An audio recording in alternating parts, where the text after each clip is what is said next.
Reading Bending Willow. We are up to chapter 16, and the last chapter was short, but this chapter is a little bit long, so here we go. The girls are about to walk up to the grandma's house. Let's see what happens. The gravel driveway was long and lined with tall trees on the left side. To the right was a fence surrounding a field with baled hay.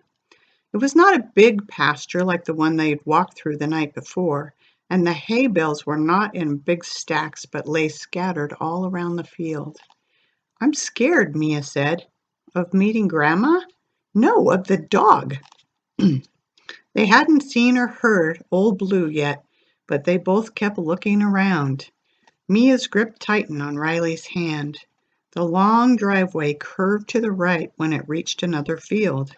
Riley counted 5 cows and 3 calves in the field in front of them. They walked along under the shady trees, and Riley breathed a sigh of relief. It was so much easier to watch for the dog without the sun beating down on her. She relaxed. They could see the little white house clearly.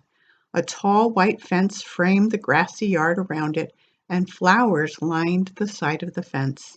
A breeze brought a mixture of smells toward them: sweet flowers, musty cows, and damp earth from the water she could hear running nearby. The fence ended in a closed gate that hung at a crooked angle. A horrible screech filled the air. It almost sounded like a baby screaming. Mia jumped and grabbed Riley's legs. Riley wrapped her arms protectively around her sister and looked frantically around. From somewhere behind them came a great whooshing sound, and suddenly they were staring eye to eye with the biggest bird Riley had ever seen. The bird was dark blue and spread out the most amazing fan of tail feathers as it strutted back and forth in front of them, blocking their path to the house. "What is it?" cried Mia. "I'm not sure, but I think it might be Old Blue." The bird kept screeching and pacing, coming closer and closer with each pass. Riley kept backing up with Mia behind her until they were pressed up against a tree in front of the cow pasture. There was nowhere else to go, no way to get around the huge bird. Had they come all this way to be killed by a crazy bird? "Blue!" someone shouted. Riley turned to see a woman striding toward them. Hair stood out around her head in a white halo. She was wearing blue coveralls and rubber waders that came up to her waist. Her voice was firm but not sharp. "Down, boy. Go on now. Shoo! Shoo!"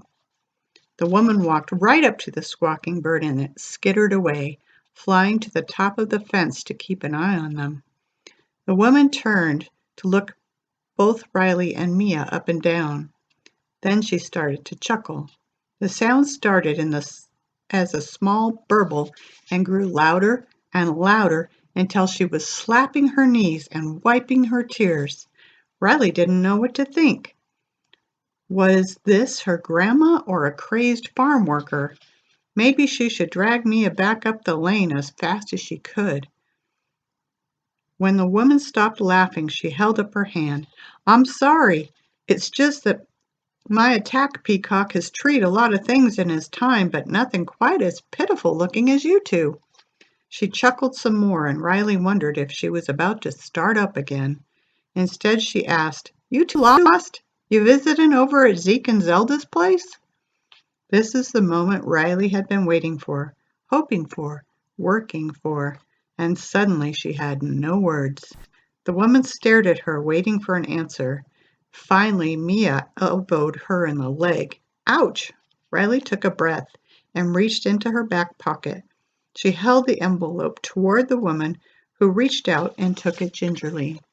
The woman pulled a small pair of reading glasses from the big bib pocket of her overalls and looked at the envelope. "Well, this is addressed to my son Blaine," she said, as if Riley didn't know. "This was sent 11 years ago and has the wrong address. Who's it from?" "My mom," Riley said, feeling suddenly shy.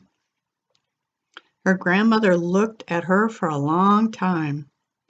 Then she ripped open the letter, pulled out a single pink sheet of stationery, held it up to the fading light. Her head tilted to one side as she read. Riley had always wondered what the letter said, but she never felt that she should open it. What had her mother said? Her stomach twisted. What would her grandma do after she finished reading the letter? Would she send them away? Grandma looked at Riley, then at Mia, then back at Riley. You must be Riley. Tears sprang to Riley's eyes. She blinked hard to keep them back. She swallowed a lump in her throat and nodded, but it seemed her grandmother wanted something more. This is my sister Mia. You can call me Nana, the woman said. The rest all do. She nodded and swept her hand toward the house. I imagine you two are hungry. Little ones always are, and from the looks of things, you have a story to tell. She walked to the old gate, unlatching it and letting it swing open, uneven on its hinges. Riley and Mia looked at each other. Mia's eyes sparkled as she hopped, the first hop Riley had seen in what felt like forever. Mia skipped happily toward the house, and Riley rushed to follow, keeping an eye on the mean bird. They walked on stepping stones almost buried in the surrounding grass. Suddenly Mia darted to the right and stopped at the edge of the grass where the flowers began. She was standing by a huge silver bell, half her own height. It's okay, Nana said. Give it a push. You have to pull hard to get it to work. Mia pushed the silver lever back and forth until the bell gave a reluctant ring and then clanged it over and over. Mia laughed delightedly. Riley breathed a sigh of relief. It was good to see Mia's playfulness return. Riley watched as Nana, climbed up several steps to the porch, which was just long enough to hold 2 rocking chairs. She pulled off rubber waders. You two caught me cleaning the irrigation ditch, a chore I certainly don't mind being interrupted from. Her voice was stern, but it had the feeling of a smile behind it. Like a teacher who tries to appear strict to her students, but you can tell she really likes them. Mrs. Taylor was like that, and she was Riley's favorite. Nana opened the screen door and waved the girls inside. Riley couldn't believe this was happening.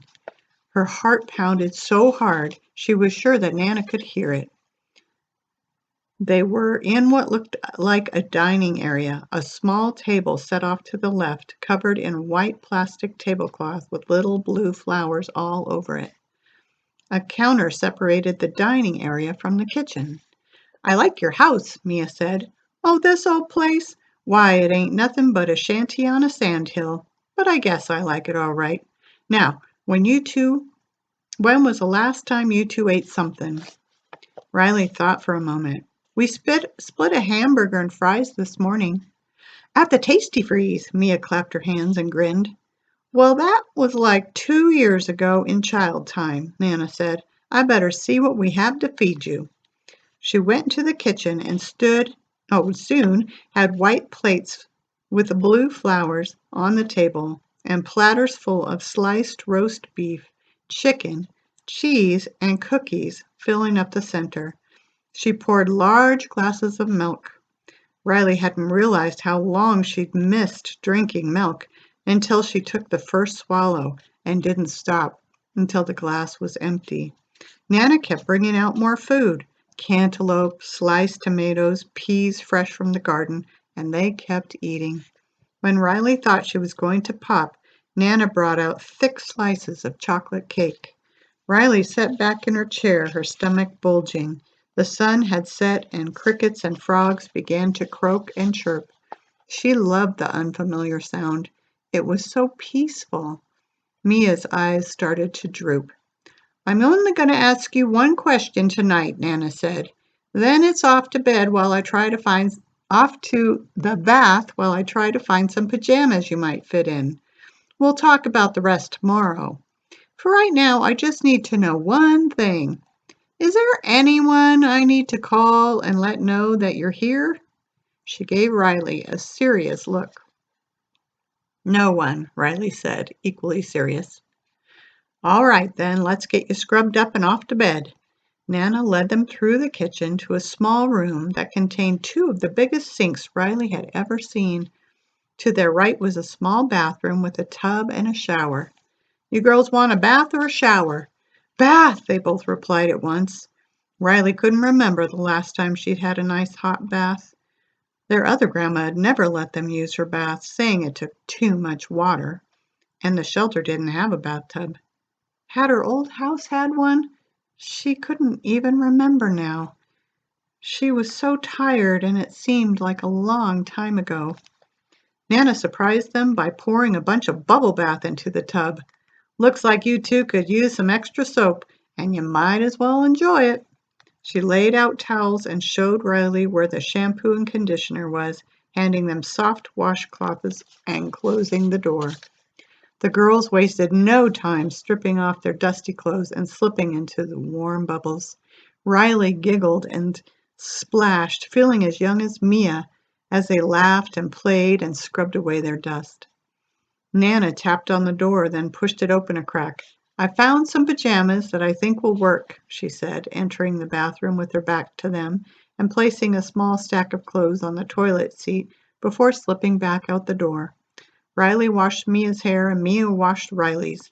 Then when they got out, Riley braided Mia's hair so it would look pretty in the morning. Riley pulled on t-shirts and a short that seemed to belong to a boy, and Mia pulled on a flannel nightgown over her head. Nana tucked them into twin beds in what she called the guest room. All right, you two wild things, she said, still standing at the door. I'll see you in the morning. She flipped off the light and pulled the door almost closed.